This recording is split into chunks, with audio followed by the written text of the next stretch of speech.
Fiang Smith, ang bilis makapalagayan ng loob ng kanyang mga katrabaho. Natural kasi na masayahin ang dalaga. Winelcome ng CEO ng Lumig Glutathione si Fiang Smith bilang ambassador ng kanilang brand. As usual, nagniningning ang kagandahan ng dalaga sa kanyang outfit. Close na siya agad sa mga CEO ng kanyang ine-endorse. Dagsaan ang endorsement ng dalaga. Sa kabila ng samat-saring paninira sa kanya sa social media. Pati mga CEO, nagpasaring na din. At kinampihan si Fiang. Pati mga videos na ina-upload nila patungkol kay Fiang ay below the belt na ito. At edited pa, para lang makakuha sila ng maraming views kahit kasiraan pa ng dalaga. Dahil sa kasikatan ni Fiang, madami ang gusto siyang i-content at siraan.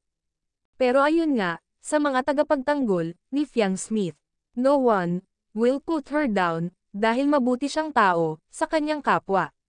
Walang inaapakan at walang inaagribyado. Natural ang kabaitan nito sa lahat. Samantala, guesting ng JM Fiang sa Coronadal, napaka-successful ito. As usual, dinumog ng netizens ang JM Fiang kahit pa umuulan. Nagbigay saya ang JM Fiang. At lubos din na masaya ang kanilang mga fans doon.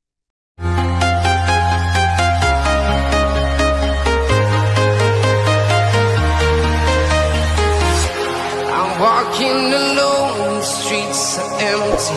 The only thing I can see is my own silhouette.